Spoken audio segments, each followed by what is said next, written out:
Today my mom is going to show us how she makes Persian style shrimp curry. First, she's going to peel and quarter some potatoes. 3 or 4 potatoes should be enough. You can use a potato peeler to do this. You don't have to use a knife. Make sure you rinse the potato off after peeling before you quarter them in big chunks. Leave them in a salt and cold water bath. That way they can sit for a while without browning until you're ready to use them. Now she's going to cut up some onions. 1 whole onion should be enough for this dish. We love onions, so we use 2 whole onions. Cut off the bottom and top, cut it in half, then peel off the skin. Now the curry sauce will all go into a blender later, so it doesn't need to be finely diced unless you want to skip the blender part. You can just roughly cut the onion up into big chunks, similar to the potatoes. You'll see that we also already have a can of diced tomatoes and a can of coconut milk opened and ready to go as well. Now you're going to grab your de-thawed bag of frozen uncooked shrimp and peel and devein them. About a pound or 2 will be enough. Again, my mom will make this part look insanely easy, but it's a lot of work. You want to peel off the shell starting from the back. Then rip off the little legs and tail shell. Slice the back of the shrimp and clean out any nastiness in the meat.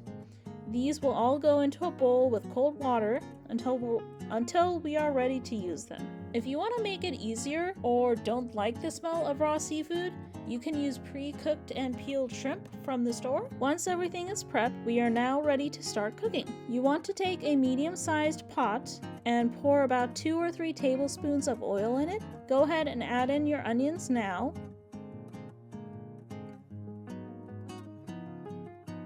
You want to cook everything on high heat. Give it an occasional mix so the onions are coated in the oil and don't burn. Now my mom will peel a whole piece of ginger root.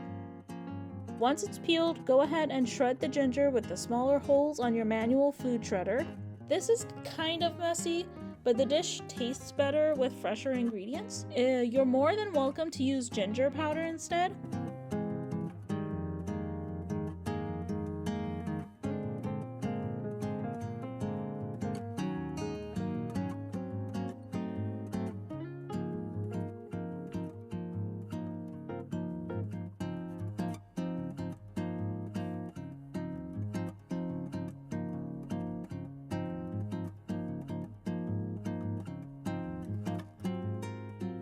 Don't waste any of that ginger when you do shred it though. Make sure you scrape as much of it off the shredder and into the bowl. My mom will do the same thing with a few peeled cloves of garlic. Again, you can use garlic powder instead as well.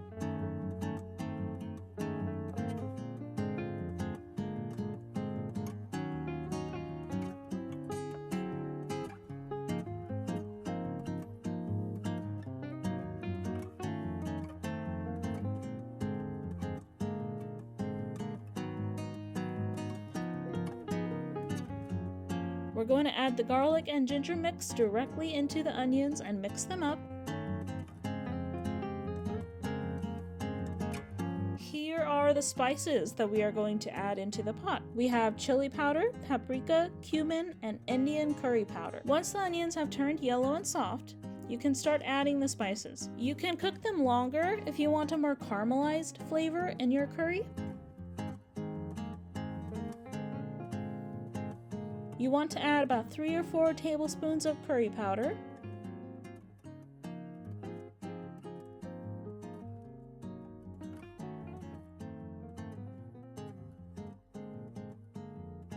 Salt to taste.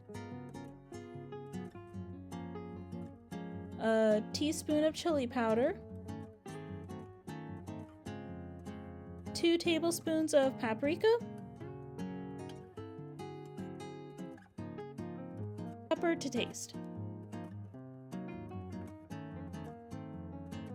1 tablespoon of cumin. Now mix everything up really well. You'll see the onions will have a yellow, orangey, brown color to them from all the spices.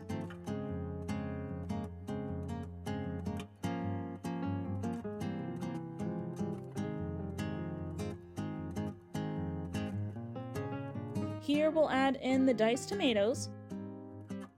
Fill the same can up with water and add the water into the pot. Stir it all up and let it cook on a rolling boil for like 10-20 minutes.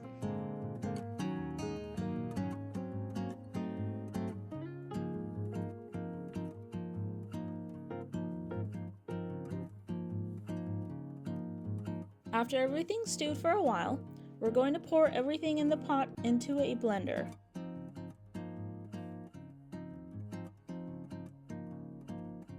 Make sure you have a blender that's strong enough to handle hot food.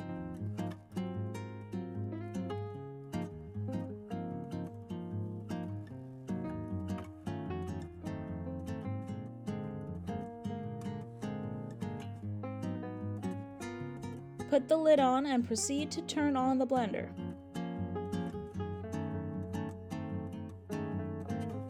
The best curry is one where you made sure to click every single button on your blender to ensure optimum blender smoothness.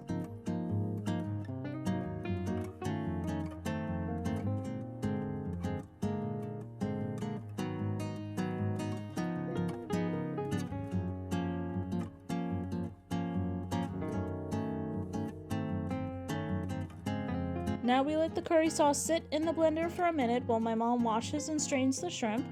A couple washes in cold water will be enough. Pour all the shrimp directly into the same pot that we've been using. Turn the heat to high and let the shrimp cook for a bit. After a few minutes of mixing, add in the pureed curry sauce. Add some water into the blender and pour that into the pot as well, making sure no curry paste gets left behind.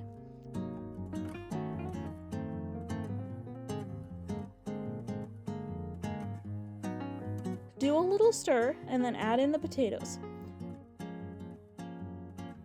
Also add in the can of coconut milk. Just make sure you're aiming for the pot and not outside the pot.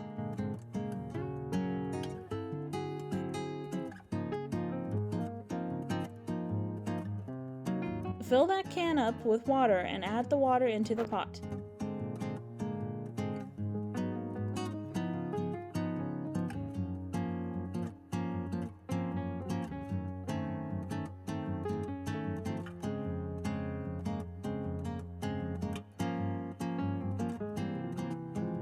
Mix everything up really well and oh my god, it looks so good already.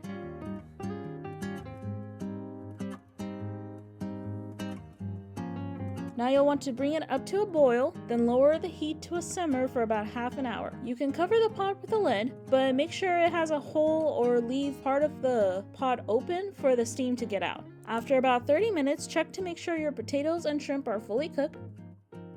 And voila! Your curry is now ready to serve up.